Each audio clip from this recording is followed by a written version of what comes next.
Há algo que acontece no céu noturno que sequer imaginamos. Há emissões de rádio acontecendo a todo momento. Se pudéssemos ver o céu em ondas fora do alcance dos nossos olhos, ele seria mais ou menos assim. Para detectá-las, usamos então radiotelescópios. De vez em quando, eventos poderosos em ondas de rádio chegam de partes específicas do universo, e os astrônomos ficam impressionados. Recentemente, uma dessas explosões de rádio foi detectada vinda do espaço, mas não de forma natural, mas sim de um satélite morto da NASA. No vídeo de hoje vamos entender essa emissão de rádio detectada de um satélite desativado.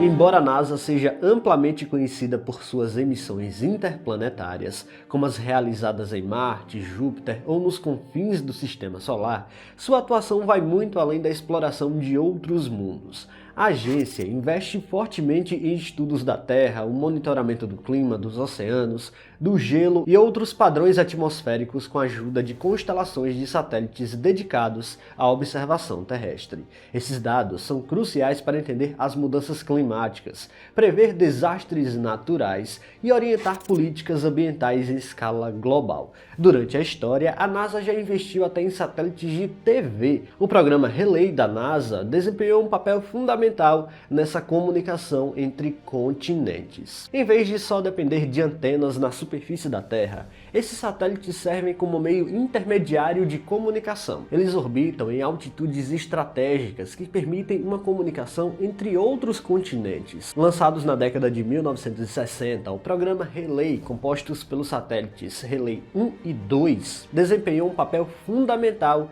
nos testes de transmissão em alta frequência. Lançado em 13 de dezembro de 1962 no foguete Delta B, o Relay 1 entrou em órbita terrestre média elíptica com perigeu de cerca de 1.300 km e apogeu de 7.500 km. Esse formato permitia testes de comunicação em diferentes regiões da ionosfera e magnetosfera. O satélite era estabilizado por rotação, a mais ou menos 167 rotações por minuto, e equipado com um repetidor de micro-ondas para retransmitir sinais de televisão, telefone, fax e dados digitais. Além disso, trazia experimentos para medir a radiação do cinturão de Van Allen e monitorar o impacto de partículas solares em seus sistemas eletrônicos. Um marco histórico foi alcançado em 22 de novembro de 1963, quando o Relay 1 transmitiu ao vivo via satélite a notícia do assassinato de John Kennedy para o Japão, o primeiro programa de TV transmitido simultaneamente dos Estados Unidos ao Extremo Oriente. Em agosto de 1964, o Relay 1 também desempenhou um papel fundamental na transmissão dos Jogos Olímpicos de Tóquio. O Relay 2 foi lançado em 21 de janeiro de 1964, trazendo melhorias de design para evitar problemas que afetaram seu antecessor, como os comandos falhos e outras falhas nos reguladores de energia. Ele operou até setembro de 1965, embora um dos transponders tenha se mantido parcialmente funcional até junho de 1967.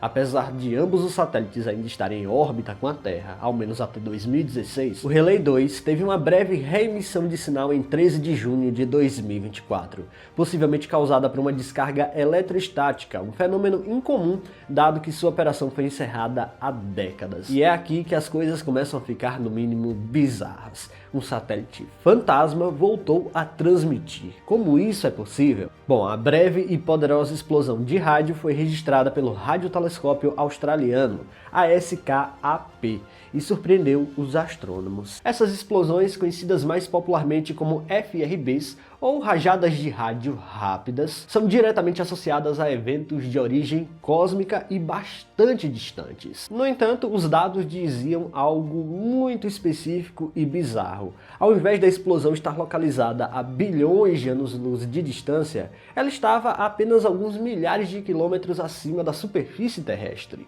Ou seja, a origem foi identificada para o satélite Relay 2, aquele lá lançado em 19 1964. A localização da explosão foi determinada por meio da análise dos atrasos de campo próximo ao sinal, permitindo rastrear sua origem diretamente ao Rayleigh 2, que permanece à deriva em uma órbita altamente elíptica, entre 1.800 km e 7.600 km acima da superfície terrestre.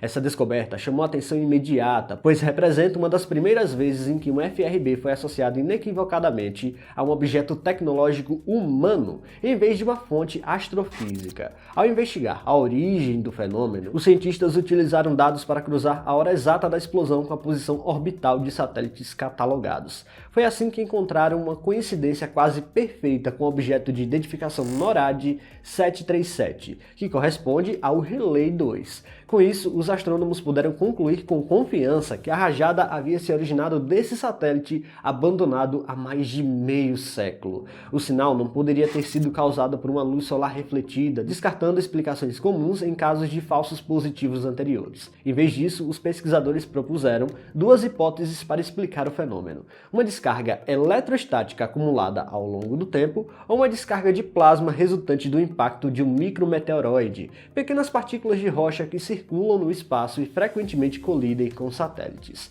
A primeira explicação é considerada a mais provável. Satélites em órbita com a Terra passam constantemente pelo ambiente geomagnético do planeta, acumulando elétrons em sua superfície. Com o tempo, essa carga elétrica pode atingir um nível crítico e descarregar completamente e subitamente, produzindo sinais de rádio intensos e breves, como detectado pelo radiotelescópio na Austrália. Essa hipótese é apoiada por estudos já feitos anteriormente, como a campanha observacional com o telescópio de Arecibo em 2017, que também identificou sinais semelhantes vindos de satélites de GPS. Embora pesquisadores não tenham conseguido identificar o gatilho específico para a descarga do Rayleigh 2, a raridade do evento sugere que esses pulsos são incomuns, mas não impossíveis. A detecção mostra que mesmo satélites desativados há bastante tempo ainda podem interagir com o ambiente espacial de forma inesperada, fornecendo novos dados sobre os perigos potenciais que rondam a órbita da Terra. Essa descoberta é especialmente importante para a astronomia moderna, pois reforça a necessidade de distinguir sinais naturais daqueles produzidos pela tecnologia humana. Em um mundo onde há cada vez mais satélites e lixo espacial, compreender e identificar emissões artificiais se torna fundamental para evitar interpretações errôneas de dados astronômicos. Isso também destaca o papel de relíquias orbitais, como o Rayleigh 2, ainda que desempenhem um papel na ciência. Isso teria implicações tanto para a pesquisa astrofísica quanto para a segurança de satélites ativos. No final das contas, essas descargas elétricas podem simplesmente danificar satélites perfeitamente funcionais, e o estudo delas pode mitigar esse processo no futuro. O velho Rayleigh 2, um satélite fantasma que ninguém lembrava mais, acaba de fornecer mais uma pista sobre um dos eventos mais incríveis que temos no ambiente espacial ao redor da Terra. Pessoal, se vocês gostaram deste vídeo, não se esqueçam de deixar o like aqui, que é muito importante. E se você não está inscrito aqui no canal ainda, convido você a apertar o botão inscrever-se aí embaixo. Até a próxima!